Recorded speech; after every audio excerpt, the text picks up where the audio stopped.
nations, tous les peuples de la terre monteront. Il ne faut pas jouer. C'est un ministère puissant et la louange de Dieu. C'est ainsi qu'on est puissant. C'est un ministère très, très puissant. Parce que Dieu lui-même est louange. Dieu lui-même est une musique. C'est pour cela que Satan a voulu copier en disant, dans son rempli d'orgueil, que je monterai parce qu'il veut la louange. Amen. C'est bien quand on te loue.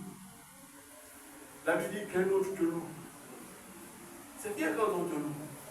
Pas quand on t'écrase, on te calomnie. C'est bien quand on te loue. Hein? Alléluia. Bien aimé. Donc il y a une tâche restante. Cette tâche, c'est l'église du Gabon qui doit l'achever aussi. L'église du Congo, du Cameroun. On doit se précipiter à achever cette tâche parce que les autres ont commencé. Quand Dieu a donné cette pensée, ce n'était pas pour que les gens aillent à l'emporte-pièce. Non. C'est pour cela qu'il faut avoir la notion du témoin. C'est quoi un témoin? Témoin, c'est une personne qui a vu, touché ou entendu quelque chose et peut éventuellement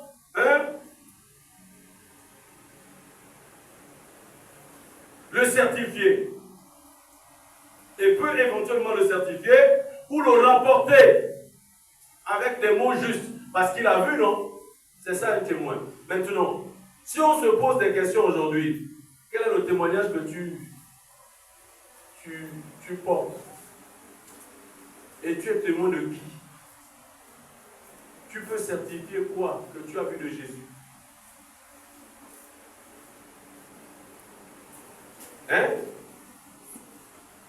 Effectivement, ça ce sont les définitions de Larousse, des autres dictionnaires. Mais bibliquement ou théologiquement, être témoin a beaucoup à voir avec ce que vous êtes et ce que vous faites. Dans la Bible, c'est ça le témoin.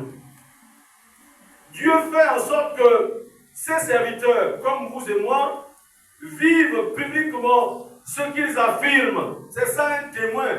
Si tu dis que je suis devenu chrétienne et chrétien, ça veut dire que tu as arrêté de vivre dans le désordre. Amen. Et donc, ce que le monde attend, c'est quoi? C'est de voir, est-ce que ce qu'elle dit et ce qu'elle fait, il y a une équation? Est-ce que c'est en adéquation? Est-ce que ce qu'elle dit là, c'est ce qu'elle vit? Amen. C'est ça être témoin dans le cadre de la Bible.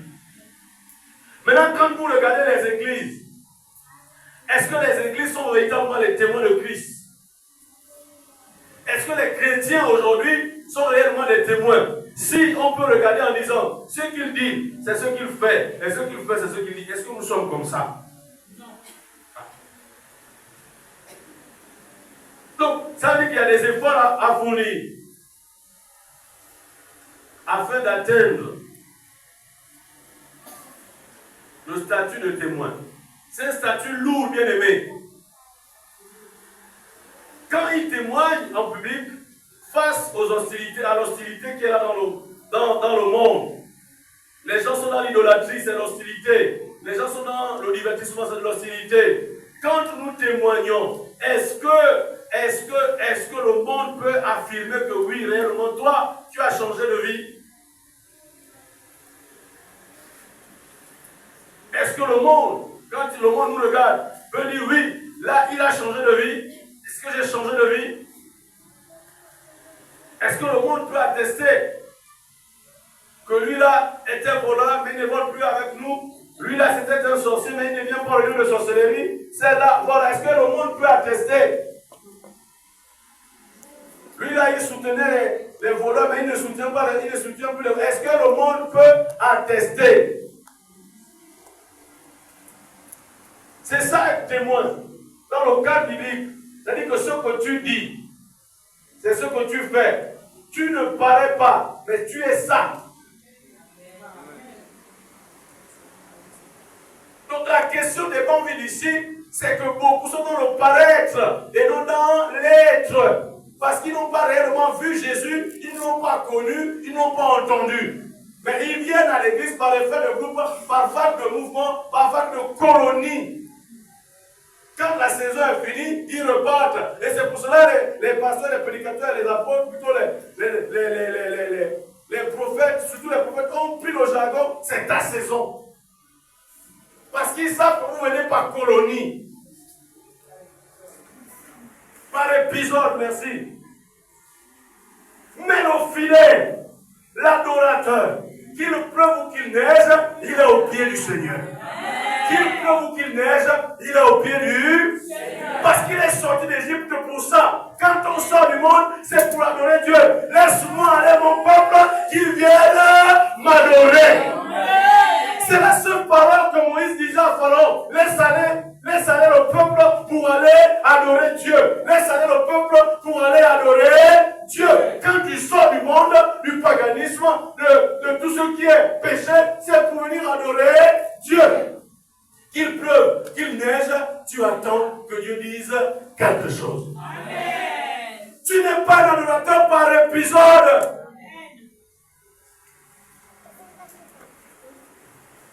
C'est la partie là que la mission ne marche pas dans ce pays. Ou dans le monde entier. Parce qu'il n'y a plus de véritables témoins. Or, s'il y a l'absence de véritables témoins, ça veut dire qu'il y a l'absence de stratégie véritable. L'Église manque de stratégie aujourd'hui. La seule stratégie aujourd'hui, c'est donner cotisation, cotisation, cotisation, corbeille de ceci, cotisation, cotisation, cotisation. On cotise pourquoi?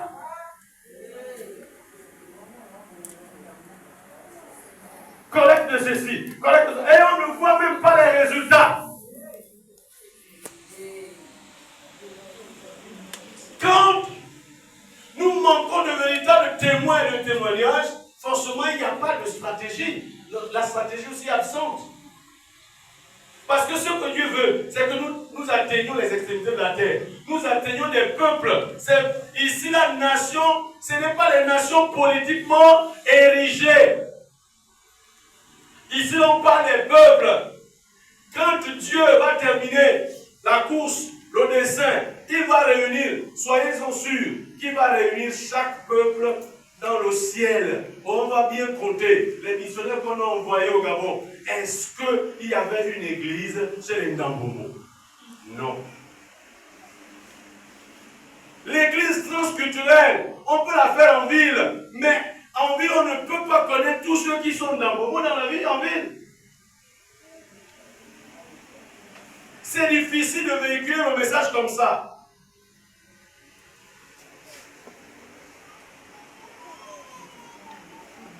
L'Église doit être spécifique à des peuples bien terminés. Ici, nation. Quand vous voyez nation dans la Bible, dans ce verset de Matthieu 28, je répète, partout où vous irez, n'intégrez pas que ce sont les nations politiquement érigées. Non, ici, nation, c'est dans le sens des ethnies. Panta, ethna. Panta, ethna. Jésus a dit ça. Allez chez les Panta, ethna. Allez chez d'autres peuples. Pour les Juifs, en peuple et nation, c'est la même chose.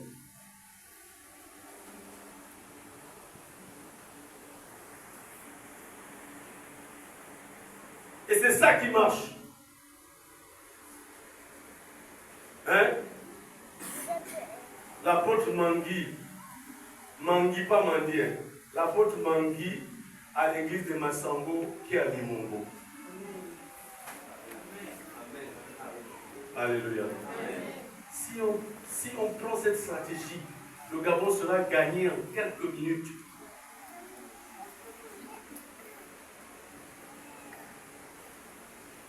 Ouais. On a du mal à évangéliser nos frères qui viennent de l'Afrique de l'Ouest. Pourquoi? Parce que nous-mêmes, nous sommes dans un mélange qui ne dit pas son nom. Nous sommes dans l'église transculturelle. Dans l'église transculturelle, on ne connaît pas les chants. Il est difficile de faire ce qu'on appelle la cure d'âme et surtout le discipulat dont on parle tous les jours du 1er au 30, on ne voit rien.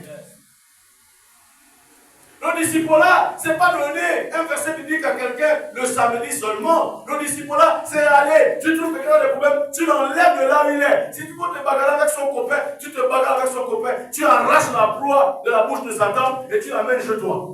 C'est ça, le disciple-là. Moi, je n'en fais pas beaucoup, mais j'ai des disciples.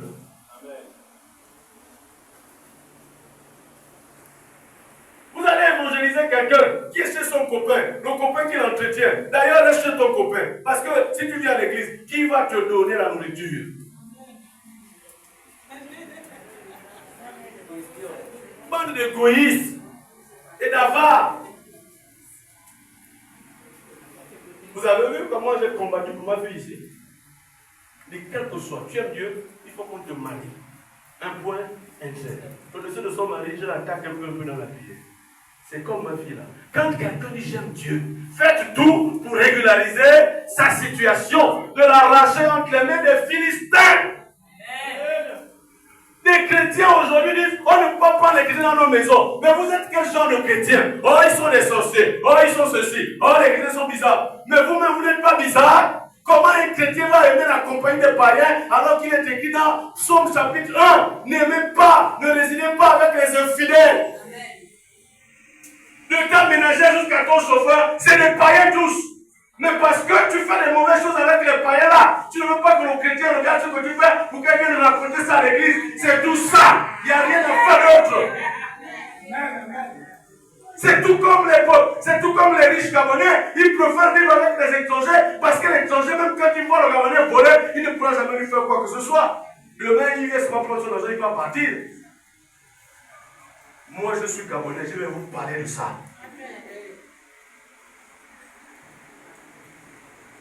Et c'est ça. Si tu es chrétien, tu vis avec les chrétiens. Si vous ne prenez pas les chrétiens au travail, mais l'église sera pauvre.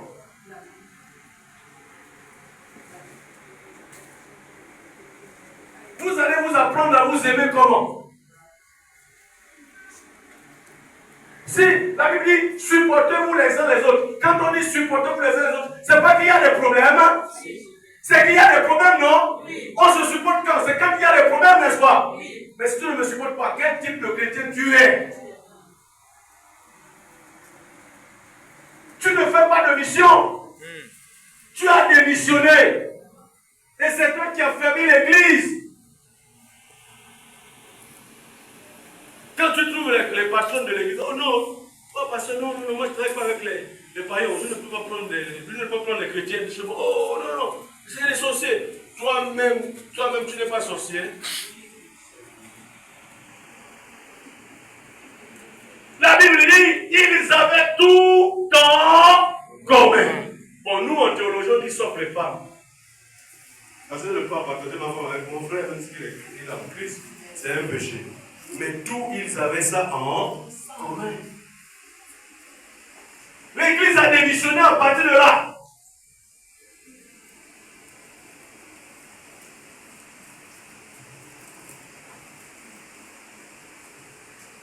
Ça voudrait dire tout simplement que nous ne sommes pas encore des témoins.